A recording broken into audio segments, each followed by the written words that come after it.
नमस्कार दोस्तों, मेरा नाम है रितेश और मेरे चैनल पे आपका स्वागत है। दोस्तों आज बात करेंगे एक सीरीज के बारे में। नाम है द फ्रीलांसर। आई है डिज्नी प्लस हॉटस्टार पे। इसके क्रिएटर हैं नीरज पांडे, डायरेक्टर हैं भव धूलिया। और दोस्तों इस सीरीज की अनाउंसमेंट जब हुई थी, जब इसका ट्रेलर आया था, उसी समय से इसको लेकर के एक्साइटमेंट बहुत ज़्यादा थी। तो अब हम देखेंगे कि जब ये सीरीज आई है तो क्या ये एक्साइटमेंट और बढ़ी है या फिर इसमें पानी पड़ गया है।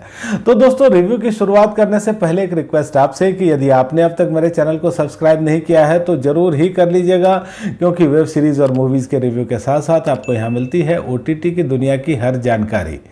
शुरुआत करते हैं स्टोरी लाइन से और हम देखते हैं अविनाश कामत को, जो कि मुंबई पुलिस में सब इंस्पेक्टर हैं और ये थोड़े गर्म तेवर के हैं। और फिर कुछ ऐसा होता है कि मुंबई पुलिस से इनको निकलना पड़ता है और फिर ये एक अलग तरह की ट्रेनिंग करते हैं और एक मर्सिनरी बन जाते हैं। और उनके फ्रेंड और कलीग की बेटी है जिनकी शादी हुई है और उनके ससुराल वाले उसको धोखे से ले जाते हैं सीरिया। हालांकि वो लड़की जाना नहीं चाहती है, लेकिन अब इन लोगों के साथ वो सीरिया पहुंच चुकी है और वहां जाके वो फंस चुकी है। फिर अविनाश को ये बात पता चलती है और वो उस लड़की को वापस लाने का बीड़ा उठाते हैं।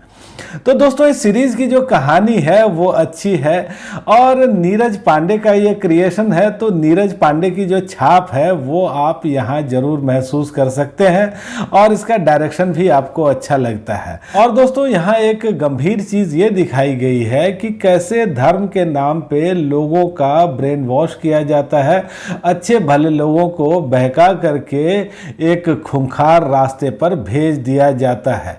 इसके अलावा यहाँ बहुत सारे लोकेशंस आपको दिखेंगे और यहाँ आपको दिखेगा कि आईएस किस तरह से काम कर रहा है, या सीरिया और इराक के हालात किस तरह से हैं, या फिर वहाँ जो आतंकी संगठन है उनके मंसूबे क्या हैं और जो अलग अलग जांच एजेंसियां हैं वो किस तरह से काम करती हैं।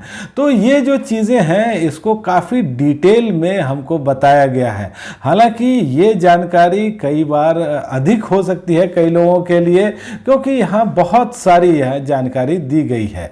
तो इस सीरीज में दोस्तों थ्रिल है, एक्शन है और इमोशन भी आपको दिखता है। यहाँ जो कैरेक्टर्स हैं उनकी स्टोरी है, उनका पास्ट भी हमको दिखता है और ये सीरीज शुरू से ही इंटरेस्टिंग है, फास्ट पेस्ड है, कहीं भी हमको बोर नहीं करती।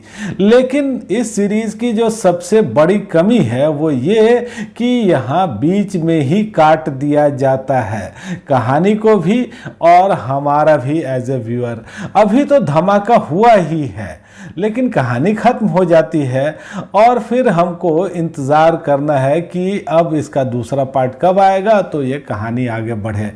और दोस्तों यहाँ आपको मोहित रैना दिखते हैं, अनुपम खेर हैं, उनका गेटअप भी अच्छा है और उनकी एक्टिंग भी अच्छी है। मोहित रैना भी कमाल के लगे हैं, सुशांत सिंह हैं, आयशा रजा हैं और कश्मीरा परदेसी हैं और भी कलाकार हैं। तो इन लोगों ने अपना काम अच्छे ढंग से किया है। तकनीकी तौर पे ये सीरीज़ अच्छी है, बैकग्राउंड स्कोर इसका बहुत ही जबरदस्त है। तो अभी 4 एपिसोड आए हैं इसके और 4 एपिसोड साफ सुथरे हैं, लेकिन 4 एपिसोड के हिसाब से जो रेटिंग बनती है वो है 5 में से 4 की। तो दोस्तों आज इतनी ही बात। आपको ये रिव्यू कैसा लगा मुझे कमेंट करके बताइएगा और आपने अगर ये सीरीज देखी है तो भी मुझे बताइएगा कि आपको कैसी लगी। धन्यवाद।